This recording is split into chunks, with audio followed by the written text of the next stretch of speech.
چہرے کے ایک ایک روئے پر تنقید ہوتی۔ کبھی پتہ چلتا کہ لڑکی کی تو مونچھیں بھی ہیں، داڑھی نکلنے کی توقع بھی کی جا سکتی ہے، یا پھر ناک کی جڑ سے آنکھوں کا فاصلہ کافی ہے، یا ناک کی چوڑائی نے دہانے کی حدود کو پیچھے چھوڑ دیا ہے، ایک آنکھ کی پتلی اوپر کو پھری ہوئی ہے، دانتوں میں کیڑا لگا ہے، یا پھر نمائش دنداں کا اہتمام اسی لیے کیا گیا تاکہ اگر کبھی بتی سی لگوانے کی ضرورت پڑے تو تصویر سے ہی ناپ لیا جا سکے۔ غرض عرفی ہر زاویے سے تحقیر کا کوئی موضوع نہ جانے دیتا۔ ان گنت لڑکیاں دیکھ دیکھ کر خالہ جان اپنی ڈائری میں اپنے تاثرات اور خاص خاص باتیں لکھ کر کئی دن تک تبصرے کرتی رہتیں، لیکن گھر آتے ہی عرفی جو فیصلہ دے دیتا پھر اس کے خلاف کوئی اپیل نہ ہوتی۔ اسی لیے جب خالہ جان تھکی ہاری آتیں لڑکی کے بارے میں ان کے کچھ کہنے سے پہلے ہی عرفی کے چند الفاظ حرف آخر ہوتے۔ اسے قائل کرنا آسان نہ تھا، جو اس کی سمجھ میں آتا وہی کرتا، کسی کی مان لیتا، اس کی سرزش میں نہ تھا۔ اپنی ہر بات منوانے کا عجیب ملکہ تھا اس میں، سیدھے الفاظ کے بجائے ٹیڑھے میڑھے مشکل طریقے اختیار کرتا۔ اگر اس کا چائے پینے کو دل چاہتا تو چائے مانگنے کی بجائے کہتا، سوچ رہا ہوں لون کھدوا کر چائے کا باغ لگوا لوں، جب چاہا بتیاں توڑ کر چبا لیں، اوپر سے چینی پھانک لی، دودھ انڈیل لیا، چلو نہ کسی محتاجی اور نہ کسی کا احسان۔ مجھے اس کی مشکل پسندی سے بہت کوفت ہوتی تھی، اسی لیے سیفی بھیا کے لیے لڑکی تلاش کرنے میں نے خالہ جان کا ساتھ نہ دیا۔ یہ معلوم ہونے کے بعد کہ عرفی بھی خالہ جان کے ساتھ ہوگا، میرا دماغ خراب نہ تھا جو ان کے ساتھ جاتی۔ شاید خالہ جان چاہتی تھیں کہ لڑکی انتہائی خوبصورت، خوب سیرت، اعلیٰ نسب اور تعلیم یافتہ ہو، ہنسے تو پھول جھڑیں، بولے تو شہد ٹپکتا رہے، ہو بالکل اللہ میاں کی گائے، شوہر سیفی بھیا کے سامنے ہاتھ جوڑ کر کھڑی رہے، ساس کے احکام آنکھ بند کر کے پورے کرے۔ خود سیفی بھیا کی کوئی شرط نہ تھی، ہاں انہوں نے یہ ضرور کہا تھا کہ عرفی کو جو لڑکی پسند آئی انہیں وہی منظور ہوگی، مگر عرفی پسند کرنے پر تیار بھی تو ہو۔ ایک مرتبہ مجھے بہت خوبصورت سی ایک لڑکی ملی، ہمارے کالج میں میچ تھا، دوسری ٹیم کے ساتھ وہ لڑکی آئی تھی، میں نے اس سے بہت دیر تک خوب باتیں کی، بڑی پیاری سی لڑکی تھی، ہنستی تو چہرہ دمک اٹھتا، آواز شیریں، لہجہ ملائم، سیفی بھیا بھی کافی خوبصورت اور وجیح تھے، جوڑی اچھی رہے گی، مارے شوق کے میں نے اسے اپنے گھر آنے کی دعوت دے ڈالی، اس کا پتہ بھی لے لیا، گھر آتے ہی خالہ جان کو خوشخبری سنائی، لڑکی میں نے دیکھ لی ہے خالہ جان، بہت حسین ہے، آپ کو ضرور پسند آئے گی۔ عرفی نے سنا تو دیدے گھمائے، اپنی جیسی پسند کی ہوگی تو لو عرض کیا ہے ان محترمہ کا، وہ ہمیشہ میری تندرستی کا طعنہ دیا کرتا تھا، کبھی موٹی اور کبھی بھینس کہتا، اب میں اتنی بھی موٹی نہ تھی، رنگ کم سہی مگر قد لمبا تھا، لوگ کہتے تھے میں اسمارٹ ہوں، لوگ کہتے تھے تو پھر ٹھیک ہی کہتے ہوں گے، تندرستی ہزار نعمت ہے، میں گا کر اسے چڑھاتی، مگر وہ میرا مذاق اڑاتا رہتا، کبھی کبھی وہ مجھے چراغ کا جن کہتا، مجھے پرواہ ہی نہیں تھی، بھئی میں مقابلہ حسن میں تو شرکت نہیں کر رہی، چلو جیسی ہوں اپنے لیے ہوں، وہ خود جو تاڑ کی طرح لمبا اور بانس کی طرح پتلا ہے، رنگ بھی یوں کہ کچھ سانولا ہے، اوپر سے اس کے طور اتوار اور کھڑا پن، میں زیادہ بات بھی نہ کرتی، جانے کب ٹکا سا جواب دے دے، اپنی بے عزتی کون کروائے۔ ہاں سیفی بھیا کے رشتے کے سلسلے میں کبھی کبھی میری اس سے دو دو چونچیں ہو جاتی، ایک روز کیا دیکھتی ہوں کہ وہ لڑکی چلی آ رہی ہے، میں حیران رہ گئی، گو کہ اسے خود ہی دعوت دے کر آئی تھی، مگر کافی دن گزر گئے تھے، اسی لیے میں مایوس ہو گئی تھی۔ وہ مسکراتے ہوئے بولی، آپ سے تو پھر ملاقات ہی نہیں ہوئی، ادھر سے گزر رہی تھی تو سوچا کہ آپ کا گھر تلاش کر کے ملاقات کر لی جائے، آپ کو ایڈریس تو دے دیا تھا، مگر آئی نہیں ہمارے گھر، میں شرمندہ بھی ہوئی، خوش بھی، خالہ جان سے اسے ملوایا، عرفی بھی موجود تھا، خالہ جان اس کے حسن اخلاق اور گفتگو کے انداز سے متاثر ہوئیں، کریت کریت کر اس کے باپ دادا کا نام بھی معلوم کر لیا۔ اس کے جانے کے بعد خالہ جان پروگرام بنانے لگیں کہ کل ہی اس کے گھر جائیں گے، عرفی منہ بنانے لگا، جانے دیں امی، ٹھیک نہیں ہے، انگلش اسکول کی تعلیم یافتہ ہے، اردو بولنی نہیں آتی تو پڑھنے کا کیا سوال، اور پھر آپ کو رسالوں سے افسانے پڑھ کر کون سنائے گا، وہ چھوٹی بہو بھی تو ہوگی نا، یا بالکل ہی جاہل ہوگی۔ میں نے جل کر کہا، جی نہیں، چھوٹی بہو ایسے ویسے کام بھلا کیوں کرے گی، اسے تو میرے کاموں سے ہی فرصت نہیں ہوگی، اس کے علاوہ یہ بھی ممکن ہے کہ وہ جاہل المطلق ہو۔ نری بکواس کر رہا تھا، سیفی بھیا کے لیے تو کنوؤں میں باز دلوائے جا رہے ہیں، اپنے لیے جانے کس آسمان کی حور لائے گا۔ میں جھنجھلا کر چپ ہو رہی۔ خالہ جان کی تلاش جاری تھی۔ عرفی کا اعتراض اور انکار بھی قائم تھا۔ کبھی کبھی میں کہتی، بے چارے سیفی بھیا تو انتظار کرتے ہی رہ جائیں گے۔ اگر عرفی کا دخل نہ ہو تو شادی تو منٹوں میں ہوتی ہے۔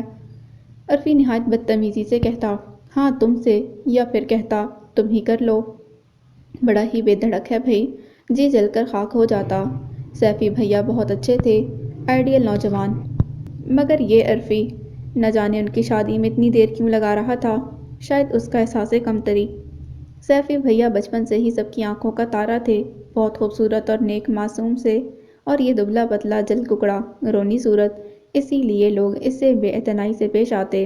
یہی وجہ تھی کہ وہ بڑا ہونے پر انتہائی بدتمیز اور گستاخ ہو گیا۔ لوگ اس سے بات کرنے میں ڈرنے لگے۔ مروت تو اس کے نام کو نہ تھی۔ ادھر سیفی بھیا تھے، خاندان بھر ان کا شدائی تھا۔ عرفی یوں بھی سب سے بے تکلف نہ ہوتا۔ وہ تو ایک میں ہی تھی جو اس سے مقابلہ کر لیتی اور کہہ سن لیتی۔ ویسے عرفی اور سیفی بھیا میں کافی دوستی تھی، مجھے یقین ہے ان میں رازداری کا سلسلہ بھی تھا، مگر عرفی کا کیا راز ہو سکتا ہے؟ وہ تو جو دل میں آتا فوراً کہہ دیتا۔ اکثر دونوں بھائی سر جوڑے سرگوشی کرتے پائے جاتے۔ ایسے میں سیفی بھیا کے ہونٹوں پر مسکراہٹ ہوتی، وہ اس کے سر پر چپت رسید کرتے تو وہ انہیں گھورنے لگتا۔ مجھے ہنسی آ جاتی اور یقین بھی کہ ضرور کوئی راز سیفی بھیا کے سینے میں محفوظ ہے عرفی کا۔ وہ مذاق اڑاتے ہیں تو وہ برا مانتا ہے۔ مجھے سیفی بھیا پر بہت غصہ آتا، جنہوں نے سب جانتے بوجھتے عرفی کو بھابھی پسند کرنے کا اختیار دے رکھا تھا۔ وہ بھلا کب کسی کو پسند کر سکتا ہے؟ اکڑ مزاج، کبھی خیال آتا تو اس شخص بھابھی کی تلاش میں مہینوں لگا دے۔ وہ خود اپنے لیے کیا کرے گا؟ شاید وحشت کی حور، مگر مجھے کیا؟ وہ کچھ بھی پسند کرے، اسے مجھ سے تو ذرا بھی دلچسپی نہ تھی، اور مجھ میں پسند کی جانے والی کوئی خصوصیت بھی نہیں۔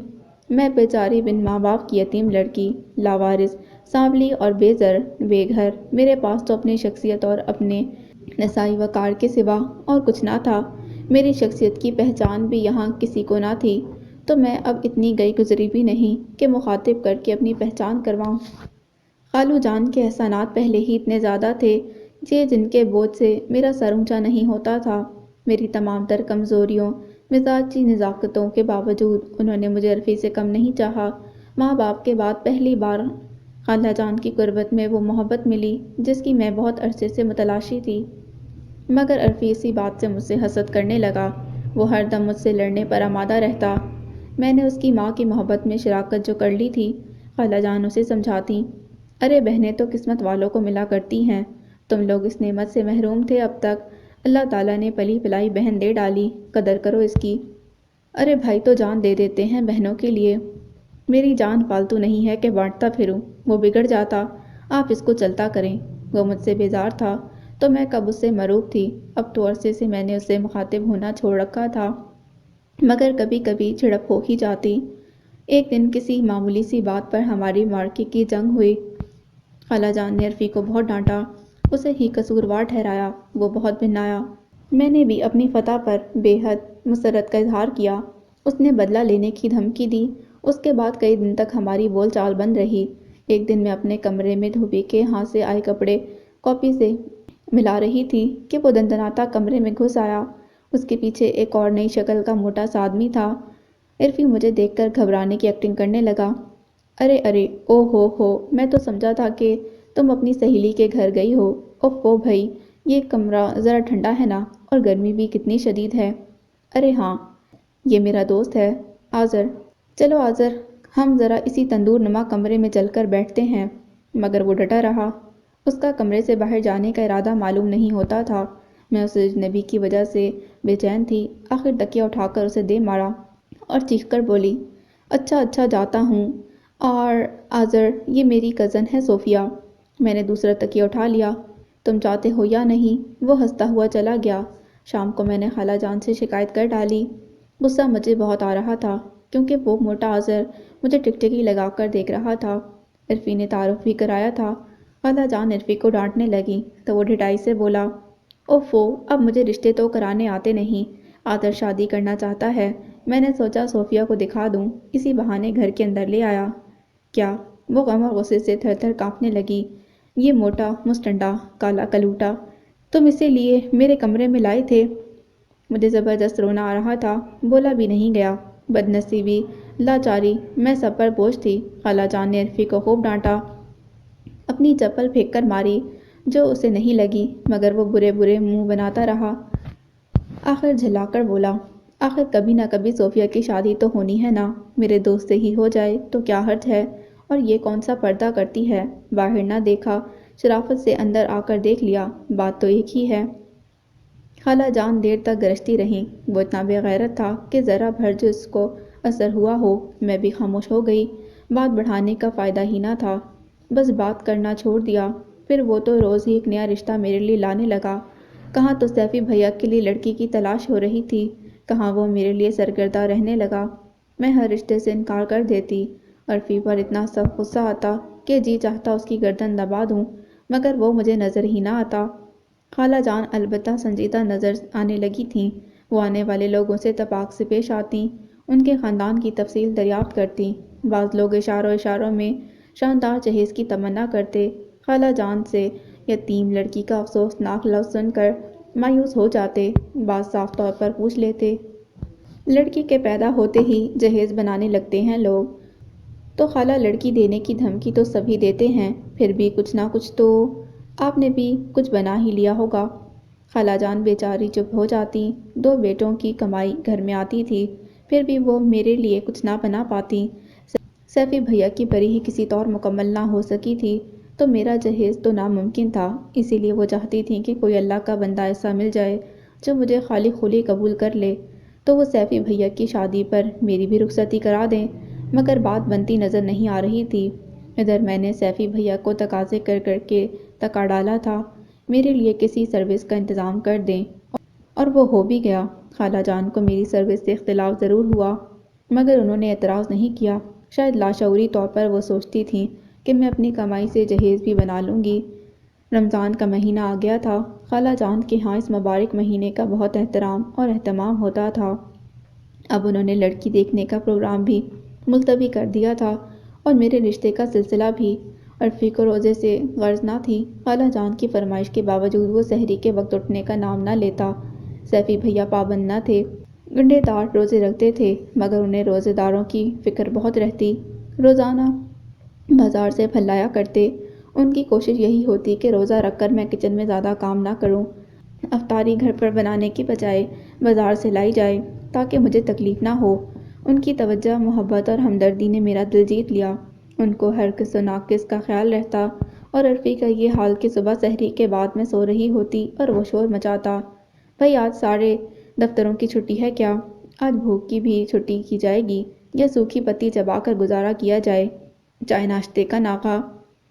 سیفی بھیا اسے سمجھاتے، عرفی وہ سحری کے بعد صبح کی تو سوئی ہے، اسے سونے دو۔ وہ روزہ نہ بھی رکھتے تو اپنا ناشتہ خود بنا لیتے، مجھے نہ جگاتے۔ میں بستر میں لیٹی لیٹی دونوں بھائیوں کے مکالمے سنا کرتی۔ اس نے کبھی میری تکلیف یا آرام کا لحاظ نہیں رکھا۔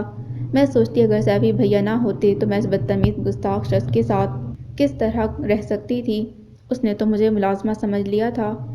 اتنا خدمت گار کبھی سیفی بھیا میرے کام کا حوالہ دیکھ کر اسے ٹوکتے تو لاپرواہی سے کہتا، لڑکیاں گھر کا کام کرتی بھلی لگتی ہیں، یہ کیا کہ بستر پر ہی پڑی ایٹ رہی ہیں، یا کسی دفتر پر کرسی پر جمی حکم چلا رہی ہیں۔ وہ میری سروس سے چڑھنے لگا تھا، کیونکہ اب میں باہر رہنے لگی تھی اور سارا وقت اس کی بک بک سننے کے لیے گھر میں نہیں ہوتی تھی۔ مجھے اسکول جاتے وقت تیاری کرتے دیکھ کر سخت جملے کستا تھا۔ میں نے خاموشی کو شعار بنا لیا۔ عید کا دن تمام تر ہنگاموں اور مصروفیت کے ساتھ آیا۔ خالہ جان پورے روزے رکھنے کے بعد بے حد نازک مزاج ہو جاتی تھیں۔ ان کی ناز برداری کے ساتھ میٹھا نمکین بنانا، گھر کی صفائی، مہمانوں کی آؤ بھگت مجھے ہی کرنا پڑتی۔ سارے کام کر کے فرصت پاتے میں رونے بیٹھ گئی۔ اپنی بدنصیبی پر ہر سال عید کا دن میرے لیے بہت بھاری ہوتا۔ پھوپھو کے پاس تھی تو وہ بھی دلجوئی کی کوشش کرتی تھیں، اب خالہ جان تھیں، گلے لگاتی، پیار کر کے سمجھاتی، مگر آنسو میری آنکھوں سے جھرجھر بہنے لگتے۔ سیفی بھیا بھی مجھے گلے لگا کر چمکارتے، ہم جو ہیں تمہارے سب، تم اکیلی نہیں ہو، ہمیں غیر سمجھتی ہو، ارے ہم سب تمہارے اپنے ہی تو ہیں، نہ رو، تمہیں اتنا رونا کیوں آتا ہے؟ بھئی عید کا دن تو روزہ دار کی خوشی کا دن ہوتا ہے، اور تم روتی ہو۔ نا نا۔ وہ میرے آنسو پوچھتے، ان کے الفاظ سے زیادہ لہجے کی نرمی اور شیرینی مجھے نادم کر دیتی۔ سیفی بھیا کے پاس سے عجیب قسم کی خوشبو آتی تھی، شاید محبت اور خلوص، ہمدردی اور رفاقت کی۔ میں سارے دکھ بھول جاتی، اپنوں کے لگائے زخم، چچا کی خود غرضی، پھپھو ذات بہنوں کی نشتر لگاتی زبانیں، پھوپھی ذات بھائی کی بہکی بہکی نگاہیں۔ اف خدایا، یہ دنیا کتنی خراب ہے۔ بے بس، مجبور، تنہا لڑکی کے لیے کہیں پناہ نہیں، کہیں حفاظت نہیں، کوئی ہمدرد نہ ہم نوا۔ میں بے رحم لوگوں کا مقابلہ کیسے کرتی؟ ماں باپ کی جدائی کا غم تازہ تھا، زخم پر گجوکے لگائے جاتے، بدسلوکی سے روز مجھے مرنے پر مجبور کیا جاتا اور روز میں مر کر زندہ ہوتی۔ ہر سمت اندھیرا تھا، کہیں راستہ نظر نہ آتا، کوئی غمگسار تھا نہ ہمدرد۔ کس سے دل کی بات کرتی؟ ایک چچا کا دم تھا تو ان کے عمل نے ثابت کر دیا کہ سب رشتے جھوٹے اور سارے تعلق نکلی ہیں۔ امی ابا کے مرتے ہی میرے گھر کی ہر چیز پر قابض ہو گئے، میری طرف سے نظریں پھیر لیں، بلکہ جب موقع ملتا ایک نئے الزام سے سرفراز کر دیتے۔ پھر انہوں نے مجھے پھپھو کے پاس روانہ کر دیا۔ وہاں اور بھی مصیبت منتظر نظر آتی۔ پھپھو کی بیٹیاں حقارت سے پیش آتیں، ان کی زبانیں آگ اگلتی رہتی اور میں جلتی رہتی۔ پھپھو کے بیٹے کا رویہ اور بھی ظالمانہ تھا، اسے خود کو پوشیدہ رکھنا سب سے بڑا مسئلہ تھا، اور وہ بے حد بدتمیز اور اوباش قسم کا تھا۔ میں اس کی شکایت بھی پھپھو سے نہیں کر سکتی تھی۔ اکلوتا اور لاڈلا، اس گھر میں علاوہ پھپھو کے سب ہی میرے خلاف تھے۔ وہ صاف کہتے، مال اسباب دولت دوسرے لے گئے، یہ کباڑ ہمارے حصے میں آیا۔ میں دن بھر گھر کا کام کرتی، پھپھو کی خدمت، ان کی بیٹیوں کے لیے آرام حرام کر لیا، مگر کسی نے قدر نہ کی۔ جانے کب عرفی وہاں گیا تھا، مجھے تو یاد نہیں۔ یوں بھی میری حیثیت وہاں ایک ملازمہ سے زیادہ نہ تھی، مہمانوں سے ملنے کا موقع بھی نہ ملتا۔ عرفی نے وہاں سے آ کر خالہ جان سے میری حالت زار کا ایسا نقشہ کھینچا کہ خالہ جان بیزار ہو کر فوراً ہی پھپھو کے پاس پہنچی۔ پھر ایک بڑے مارکے کے بعد مجھے اپنے ساتھ لے آئیں۔ میری ذہنی کیفیت ایسی نہ تھی کہ خود سے کوئی فیصلہ کرتی، بس آنسو بہانا ہی آتا تھا، اور یہی کام میں شد و مت سے کرتی رہی۔ یہاں آنے کے بعد بھی عرصے تک سہمی رہی۔ مجھے تو عرفی اور سیفی بھیا میں بھی شیطان نظر آتا تھا، مگر کچھ دن بعد ان لوگوں کی شرافت، محبت اور خالہ جان کی شفقت نے مجھے دنیا کو دوسری نظر سے دیکھنے کا قرینہ سکھا دیا۔ زندگی کا لطف ملا تو نئے سرے سے جی اٹھی۔ عرفی کا یہ احسان میری گردن جھکانے کو کافی تھا کہ وہی مجھے اس جہنم سے نجات دلانے کا باعث بنا تھا، ورنہ خالہ جان کو خبر بھی نہ ہوتی اور میں مر جاتی یا برباد ہو جاتی۔ خالہ جان تو سمجھ رہی تھیں کہ میں اپنے وارثوں، چاہنے والوں کے پاس ہوں۔ اب جب بھی عرفی جمانے کے لیے اپنے احسان کی یاد دلاتا، میں نہایت سعادت مندی سے اس کے روپ میں آ جاتی۔ عید پر خالہ جان کے ہاں کافی لوگ آئے تھے، اس بار بھی بہت لوگ آئے، چند نئے لوگ بھی بے خبری میں آئے۔ خالہ جان ان سے واقف نہ تھیں، بعد میں پتہ چلا کہ وہ میرے لیے آئے تھے۔ انہوں نے مجھے پسند کر لیا۔ بقول عرفی لڑکا بے حد شائستہ ہے، اسے تعلیم یافتہ گھریلو ٹائپ کی لڑکی کی خواہش تھی جو گھر کو جنت بنا دے۔ عرفی کے خیال میں مجھے تہذیب اور اخلاق والے لوگ پسند تھے، اسی لیے اس کو بھی میں پسند کر لیتی۔ خالہ جان کو کچھ تامل تھا، جو لوگ باقاعدہ رشتہ دے گئے تھے اور جلد شادی چاہتے تھے۔ میں نے غصے میں خالہ جان سے صاف کہہ دیا کہ یہاں نہ وہاں مجھے شادی ہی نہیں کرنی، غلامی کرنے پر میں تیار نہیں ہوں، اگر مجبور کیا تو میں یہاں سے بھی چلی جاؤں گی۔ خالہ جان ہکا بکا مجھے دیکھتی رہ گئیں۔ رات کو عرفی میرے کمرے میں آیا، بھنایا ہوا تھا۔ یہ کیا مذاق ہے، بغیر کسی وجہ کے تم نے یہ رشتہ کیوں ٹھکرایا؟ میری مرضی، میں نے مختصر جواب دیا۔ آخر تم کہیں شادی کرو گی یا کنواری بیٹھی رہو گی؟ تمہیں میرے لیے تردد کی ضرورت نہیں، میں نے چڑھ کر کہا۔ وہ قدرے جھک کر میری آنکھوں میں دیکھنے لگا۔ جو کن بنو گی، مگر کس کی؟ کوئی ناکام محبت تو اس کی وجہ نہیں۔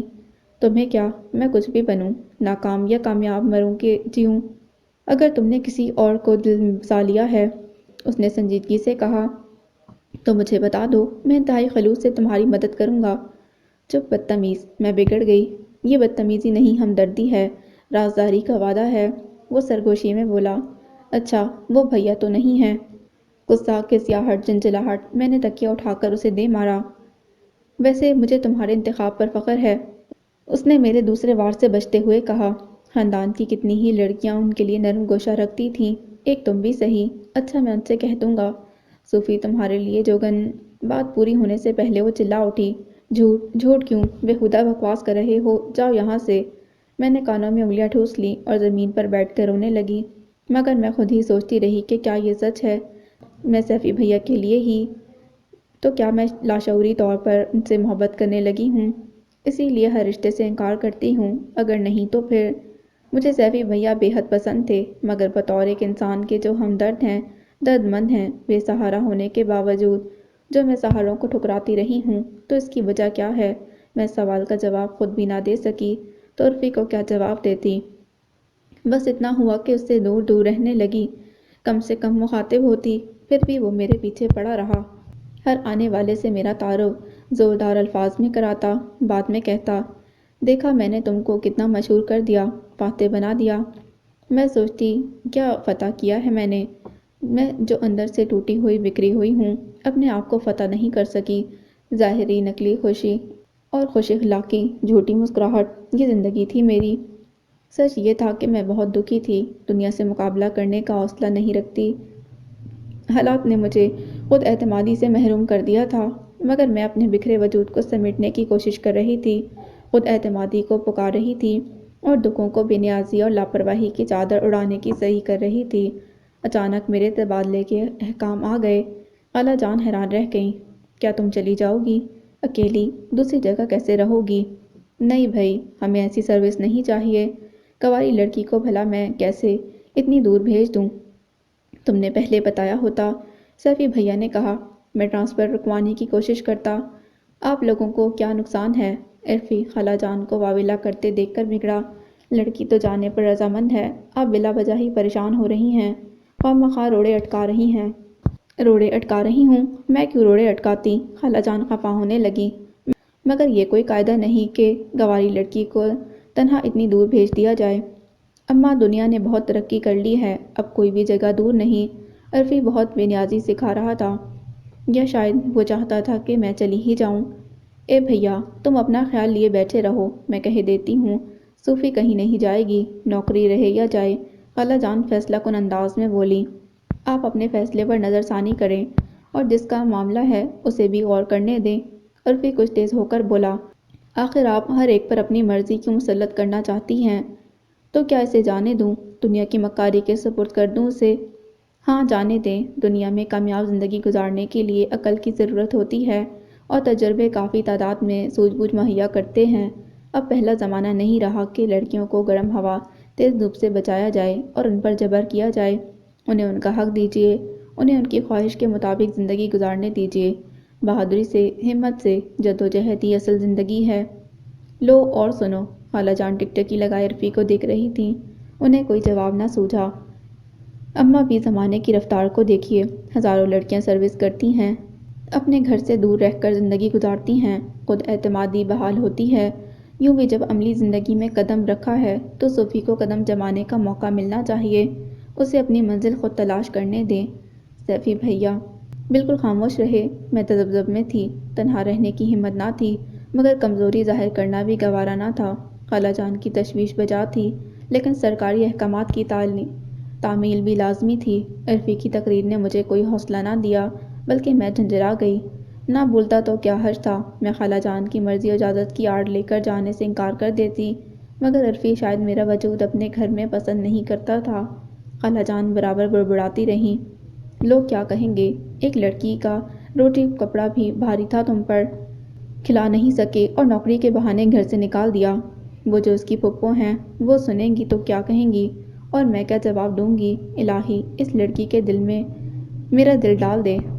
سونا تپ کر کندن بنتا ہے اماں، عرفی نے سمجھاتے ہوئے کہا۔ صوفی میں بہت صلاحیت ہے، فکر نہ کریں اور اسے بزدلی سکھانے کی بجائے ہمت افزائی دیں، اسے اپنی صلاحیتیں آزمانے دیں۔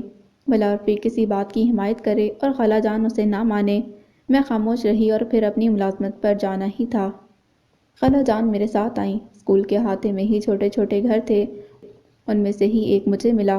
خالہ جان چند دن رہ کر مطمئن ہو کر چلی گئیں۔ یہ قصبہ چھوٹا سا تھا اور اسکول کی حدود کافی وسیع، شہر سے آنے والی ٹیچرز کے لیے چند کوارٹر بنا دیے گئے تھے، چوکی دار بھی تھا، مگر میں مطمئن نہ تھی۔ سب سے الگ ہو کر رہنا، میں خود کو نامکمل سمجھتی تھی۔ سیفی بھیا سے کہہ کر آئی تھی کہ میرے ٹرانسفر کی کوشش کرتے رہیں۔ اف تنہائی کی زندگی بھی کس قدر کٹھن ہوتی ہے، دن گزارنا مشکل ہو جاتا، لڑکیوں کے چہرے اجنبی لگتے، اپنی ہی آواز بہت دور سے آتی محسوس ہوتی۔ میں چند دن میں ہی بیزار ہو گئی۔ راتیں سنسان اور خوفناک لگتی، کوشش جدوجہد، اپنے پیروں پر کھڑا ہونے کا عزم، کسی پر بھار نہ بننے اور مستقبل کو سنوارنے کی خواہش دم توڑنے لگی۔ ہر دم خالہ جان کی آواز تصور کے پردے پر آ کر کانوں میں شہد ٹپکاتی، سیفی بھیا کی مدھم شیریں آواز، عرفی کے طنز بھرے جملے، ایک ایک بات یاد آتی اور میں پچھتاتی کہ کیوں ضد نے آ کر تنہائی مول لی۔ خالہ جان کی بہت یاد آتی تو میں نے انہیں لکھا کہ ہمارے اسکول میں چند بہت اچھی لڑکیاں ہیں۔ دراصل اسکول اور کالج ایک ہی عمارت میں تھا۔ ٹیچرز کی اتنی کمی تھی کہ بسا اوقات اسکول ٹیچرز کو کالج میں بھی پڑھانا پڑتا۔ کالج کے پرنسپل نے مجھے یقین دلایا ہے کہ وہ مجھے کالج میں لیکچررشپ کے لیے بلائیں گی اور بورڈ کی میٹنگ میں میری سفارش کریں گی۔ میری کوشش اور محنت رنگ لائی تھی اور میں اب کافی حد تک پر اعتماد تھی۔ خالہ جان عرفی کے ساتھ آ گئیں۔ دوسرے دن میں ساتھ کالج گئیں، مگر انہیں کوئی لڑکی پسند نہ آئی۔ گھر آ کر خوب خفا ہوئیں۔ لو، ایک سے بڑھ کر ایک اجڑ اور دیہاتی لڑکی، انہوں نے عرفی کو بتایا۔ بدتمیز حد درجے کی۔ میں شرمندہ ہو گئی۔ نہیں خالہ جان، بدتمیز تو نہیں، وہ بس ہمارے دیہات میں ایسی ہی سادہ لڑکیاں ہوتی ہیں۔ لو اور سنو، مجھے دیکھتے ہی سب کی ہنسی چھوٹ گئی۔ کھی یہ سادگی ہے کہ بدتمیزی؟ میں انہیں بتا نہ سکی کہ جب انہوں نے اینک کے نچلے حصے سے سب کو گھور کر جائزہ لیا، پھر اپنی نوٹ بک نکال کر اس میں کچھ اندراج کرنے لگی تو انہیں ہنسی آ گئی۔ کم سنی اور الہڑ پن کی ہنسی ایک بار شروع ہو جائے تو پھر رکتی نہیں، آخری سرے تک زنکار بن کر لرزتی رہتی ہے۔ میں تو اب اتنی سنجیدہ اور مستقل مزاج ہو گئی ہوں، مگر یہ دور مجھ پر بھی آیا تھا کہ ہنسی آتی تو رکنا محال ہوتا۔ خالہ جان 2 دن میرے پاس رہیں۔ مجھے کس قدر خوشی ہوئی ان کے آنے سے میں بتا بھی نہ سکتی۔ جانے سے پہلے انہوں نے ایک بار بھی مجھے شہر واپس آنے یا نوکری چھوڑنے کے لیے نہیں کہا۔ عرفی البتہ حسب معمول طنز کے تیر چلاتا رہا۔ ارے اب ہماری کیا پرواہ، حکومت کر رہی ہیں، آزاد زندگی ہے، کسی کا ڈر نہ خوف۔ میں مایوس ہو گئی۔ سب مطمئن ہیں، ایک میں ہی بے چین مضطرب۔ دنیا میں کون ہے جسے دل کھول کر دکھاؤں؟ کبھی کبھی سب کچھ کہہ کر دل کا بوجھ ہلکا کرنے کو جی چاہتا ہے، مگر کس سے؟ بظاہر مسکراتی ہوئی آنکھیں آن واحد میں آنسوؤں سے لبریز ہو جاتیں۔ چہرے کا اطمینان پل بھر میں مایوسی کی پلاہٹ میں تبدیل ہو جاتا۔ آس پاس کوئی سہارا نظر نہیں آتا کہ لڑکھڑاؤں تو سنبھل سکوں۔ یہ ملازمت، یہ حکومت میری خود سری سہی زندگی بنانے کی چھوٹی سی کوشش ہی تو ہے، تو اس چھوٹے سے جرم کی سزا میں کب تک بھگتوں؟ رات کو اندھیرے کا خوف، دن کو اجالے کا ڈر کہ اندرونی کیفیت چہرے سے ظاہر نہ ہو جائے۔ بہادر بن کر جینا چاہتی تھی، مگر آس پاس خوف کے سائے بڑھتے جا رہے تھے۔ چچا اور پھپھو کی بے اعتنائی، اپنوں کے پہنچائے زخم ابھی تک تازہ تھے۔ ان دنوں مجھے سب یاد آ رہے تھے، خالہ جان، عرفی، سیفی بھیا، چچا اور پھپھو، یہاں تک کہ پھپھو کی بیٹیاں اگر ذرا سا بھی التفات ظاہر کرتی تو میں ساری زندگی ان کی چاکری میں گزار دیتی، احسان مندی کے نذرانے میں۔ جب میں اس قدر مضطرب تھی تو خالہ جان کا خط آ گیا۔ سیفی بھیا کی شادی طے ہو گئی تھی۔ بکسے میں کپڑے رکھتے میرے ہاتھ لرز رہے تھے تو سیفی بھیا کی شادی بھی طے ہو گئی تھی۔ شاید میں اندر سے بہت بزدل تھی، مگر بزدلی کا اظہار نہیں کرتی تھی۔ سیفی بھیا شادی کے بعد بدل تو نہ جائیں گے؟ شادی عرفی کی پسند سے ہو رہی ہے یا سیفی بھیا کی پسند سے؟ کیسی ہوگی وہ؟ بہت حسین، اعلیٰ تعلیم یافتہ، ایڈوانس، اعلیٰ پوزیشن والے باپ کی طرح دار بیٹی، جس کا خوب بڑا سا کنبہ ہوگا اور جس کے رشتہ دار لندن، امریکہ میں رہتے ہوں گے۔ نہایت اعلیٰ خاندانی پس منظر، دولت کی چکا چوندھ۔ خالہ جان بہت بوکھلائی ہوئی تھیں۔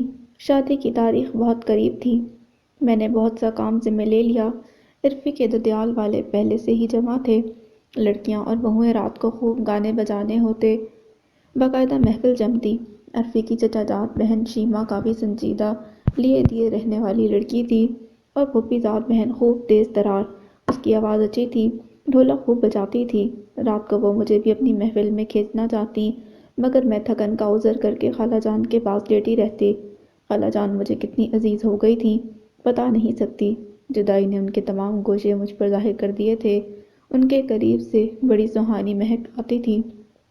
شاید یہ ممتا کی خوشبو تھی۔ خالہ جان امی سے بہت زیادہ مشابہ تھیں، اسی لیے مجھے ان کے قریب رہ کر اطمینان ملتا تھا۔ میں بہت خاموش رہنے لگی، شاید اسی لیے کہ وہاں سب بہت باتونی لڑکیاں جمع تھیں۔ عرفی بہت مصروف اور بوکھلایا ہوا رہتا تھا۔ لڑکیاں اسے کسی نہ کسی کام سے بازار بھیجتی رہتیں۔ اسے وقت پر کھانا بھی نہیں ملتا۔ وہ بڑی گھبراہٹ اور افراتفری میں بسکٹ، ڈبل روٹی، چائے سے پیٹ بھر لیتا۔ باورچی خانے کا انتظام مسرت بھابھی کے پاس تھا۔ سیفی بھیا بہت مصروف تھے، مگر اتنے بھی نہیں کہ بھوک پیاس سے بیگانہ ہو جائیں۔ شادی بہت سادگی سے ہوئی۔ یہ جان کر بے حد حیرت ہوئی کہ دلہن یتیم لڑکی ہے۔ چچا کے گھر اس کی پرورش ہوئی۔ بارات واپس آئی تو سب بے حد خوش تھے۔ عرفی نے ڈانس کیا، اس کی تمام کزنز تالیاں بجاتی رہیں، قہقہے لگاتی رہیں۔ پھر سیفی بھیا کو بلایا گیا، بہت جھیپ رہے تھے اور شرماتے ہوئے صوفی بھیا ہمیشہ سے زیادہ خوبصورت لگے۔ جب سب نے یہی بات کہی تو عرفی نے کہا، دولہا پر روپ اتر رہا ہے۔ مسرت بھابھی نے فوراً لال مرچوں سے ان کی نظر اتاری۔ دلہن کی رونمائی ہوئی۔ میں تو حیران رہ گئی۔ وہ قطعی حسین نہ تھی، سیاہ بال، براؤن آنکھیں، مسکراہٹ بھی تھی، مگر وہ مجموعی طور پر مجھ سے زیادہ اچھی نہ تھی۔ خالہ جان اور عرفی اتنے دنوں سے اس بیوٹی کی تلاش میں تھے۔ اچھا، پوچھوں گی عرفی سے۔ رات کو خالہ جان نے بتایا کہ دلہن سیفی بھیا کے دوست کی سالی ہے، گھریلو امور میں طاق ہے، بیچاری یتیم ہے، مزاج میں انکساری ہے۔ شکر ہے، جیسا ماحول سیفی چاہتا تھا ویسے ہی سسرال ملی۔ بیوی بھی اس کی مرضی کی ملی ہے۔ اللہ تعالیٰ کا کرم ہے۔ میں نے آنکھیں بند کر کے لمبا سانس لیا۔ واقعی اللہ تعالیٰ کا کرم ہی تو تھا کہ تلاش بسیار کے بعد بالآخر سیفی بھیا کی مرضی کی بیوی مل گئی، خواہ وہ مجھ جیسی یا مجھ سے بھی گئی گزری تھی۔ لیکن سوال یہ کہ میں اتنی دور بھی نہ تھی کہ خالہ جان کی نظر میں نہ آتی۔ کیا اسی لیے کہ گھر کی مرغی دال برابر؟ اسی لیے گھریلو امور میں میری مہارت ان کو نظر نہ آئی؟ مجھ میں ہر غم اور تکلیف برداشت کرنے کی اچھی خاصی صلاحیت ہے۔ شاید اسی لیے کہ مشکلیں اتنی پڑیں ہم پر کہ آساں ہو گئیں۔ میں خالہ جان سے شکوہ بھی نہ کر سکتی تھی۔ میرے احساسات، میری سوچیں مجھ تک محدود رہیں۔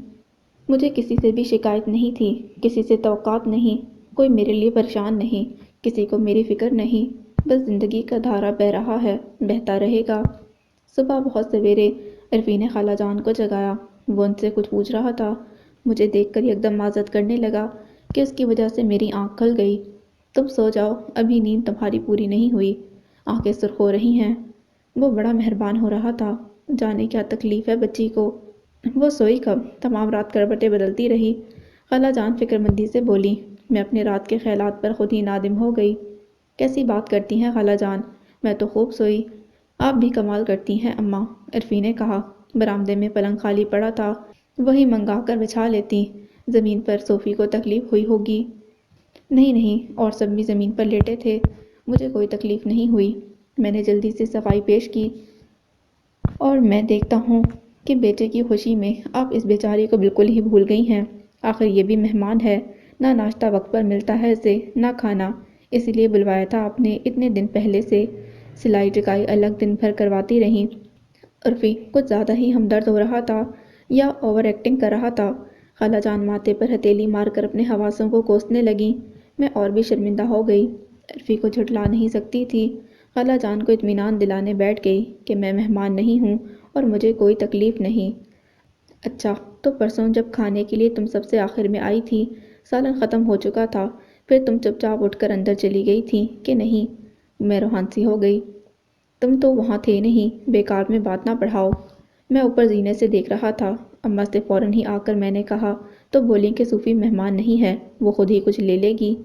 ہاں ٹھیک ہی تو ہے، میں نے چائے کے ساتھ بسکٹ کھا لیے، مہمان ہوتی تو شور کرتی کہ مجھے کھانا نہیں ملا۔ عرفی نے کچھ چنچلاہٹ، کچھ دکھ سے کہا۔ ولیمے کے دن خوب رونق تھی۔ عرفی کے رشتہ دار لڑکیاں دلہن کو گھیرے بیٹھی تھیں، قہقہے لگ رہے تھے۔ عرفی سب کے سامنے بیٹھا باتیں کر رہا تھا۔ اس کے ہاتھ میں ایک نوٹ بک تھی جس میں وقتاً فوقتاً کچھ لکھتا، پھر کسی لڑکی کو اشارے سے بلاتا، اسے اپنا لکھا ہوا پڑھواتا۔ لڑکی بے تحاشا ہنستی ہوئی واپس چلی جاتی، دلہن کے کان میں خسر پسر کرتی، دلہن مسکرا کر پلکیں جھپکتی، عرفی کو دیکھتی پھر نظریں جھکا کر بیٹھ جاتی۔ کچھ دیر میں ہی ان کے قہقہوں سے میں بیزار ہو گئی۔ خالہ جان اپنے سسرال والوں کی خاطر میں لگی ہوئی تھیں۔ میں بھی ان کے پاس جا کر بیٹھ گئی۔ سیفی بھیا آئے، سب کو سلام کر کے خالہ جان سے کچھ کہنے کو جھکے تو ان کی نظر مجھ پر پڑی، چونک گئے، بات کیے بغیر مجھے غور سے دیکھنے لگے۔ ارے یہ تم ہو صوفی، پہچانی نہیں جاتی، تم کچھ کمزور ہو رہی ہو، دبلی سی۔ کچھ کیوں، اچھی خاصی کہیے۔ عرفی جانے کب آ گیا تھا، بلکہ اب تو پرانی کیچلی بھی بدل لی ہے، نظر بد دور بھی کہہ دیجیے۔ عرفی شاید طنز کا اسٹاک لایا تھا۔ میں نے وہاں سے گھسکنے میں عافیت سمجھی۔ شیما الگ تھلگ بیٹھی تھی، اسی کے پاس چلی گئی۔ ہماری بے تکلفی تو نہ تھی، مگر پھر بھی اسے مخاطب ہو گئی۔ وہ مسکرائی تو اس کے موتی جیسے ہموار دانت چمکے۔ وہ بہت خوبصورت تھی، اور آج تو سرخ چوڑی دار پاجامے، جھلمل کرتے سبز کرتے، چنے ہوئے کامدانی کے سرخ دوپٹے میں اس کا حسن کچھ اور دمک اٹھا تھا۔ میں ایک عجیب سے احساس میں گرفتار ہو گئی۔ اتنی حسین لڑکی خاندان میں موجود ہے، پھر خالہ جان نے غیروں میں سیفی بھیا کی شادی کیوں کی؟ جب شیما جیسی ساحرہ انہیں نظر نہ آ سکی تو میرا تو بھلا شمار ہی کیا؟ صوفی بھیا پورے خاندان میں بے حد مقبول تھے، ان کا رشتہ مسترد ہونے کا تو سوال ہی نہ تھا۔ باتوں باتوں میں شیما نے بتایا، یہ شادی سیفی بھیا کی مرضی سے ہوئی ہے، عرفی کی پسند سے نہیں، یہی وجہ ہے اس سے شادی کی۔ ویسے مجھے تعجب ہے، شیما ہنس کر بولی، آخر آپ بھی تو ہیں اس گھر میں موجود، لیکن انسان دور کی چیز کو جلد اور قریب کی چیز بعد میں دیکھ پاتا ہے، قابل حصول چیز کے لیے تردد نہیں کرنا پڑتا۔ میں نے بمشکل اس ذکر کو ٹالا۔ شیما کو بھی توقع نہ تھی کہ سیفی بھیا ایک معمولی سیدھی سادھی لڑکی کو پسند کر سکتے ہیں۔ ادھر سب تصویریں کھنچوا رہے تھے، دولہا دلہن کے پاس بیٹھنے میں مقابلہ ہو رہا تھا۔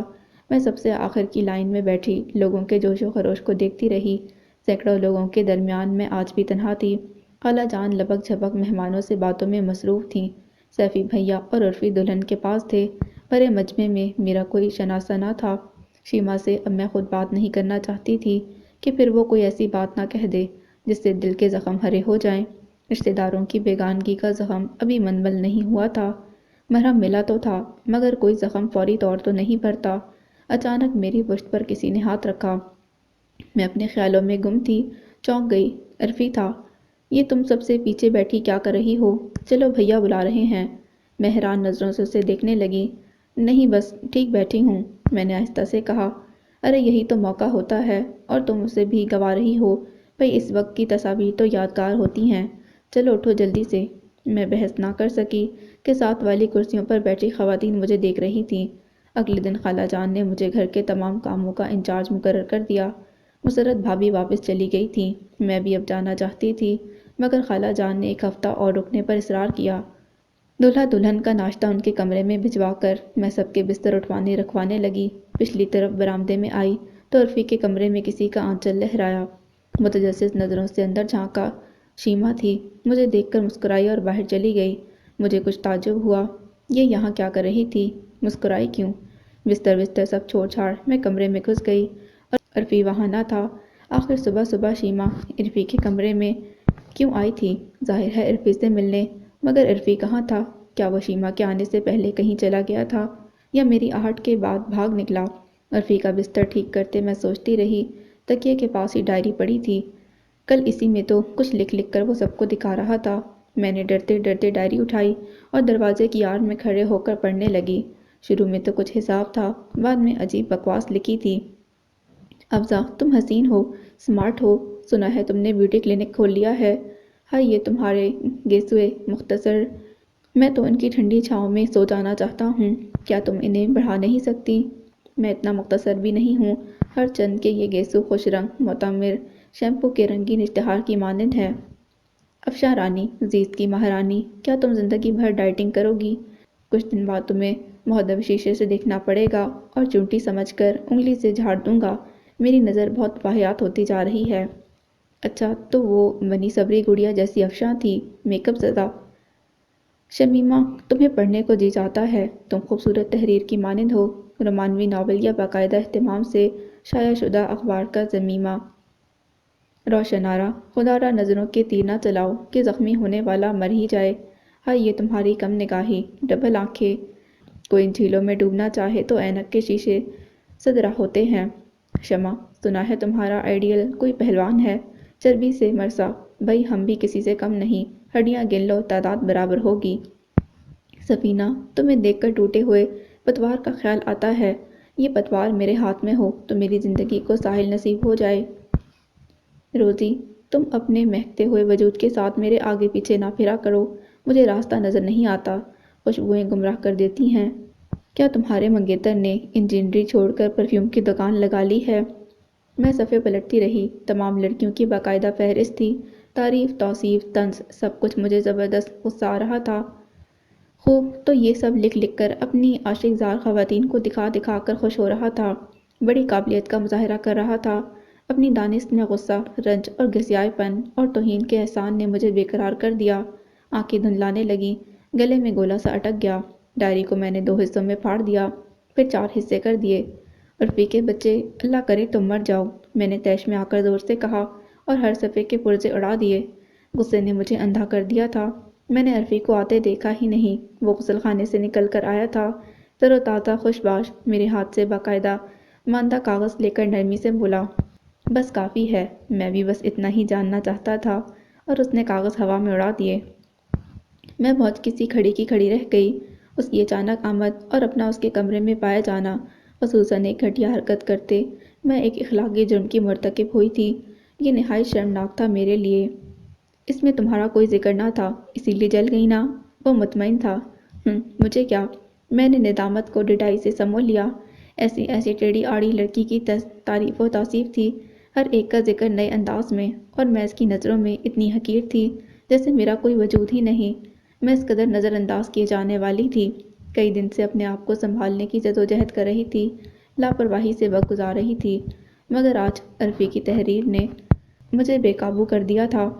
میں چاہتا تھا کہ تم اسے پڑھو، عرفی پھر بولا، اور میں تمہارے تاثرات اپنی آنکھوں سے دیکھوں۔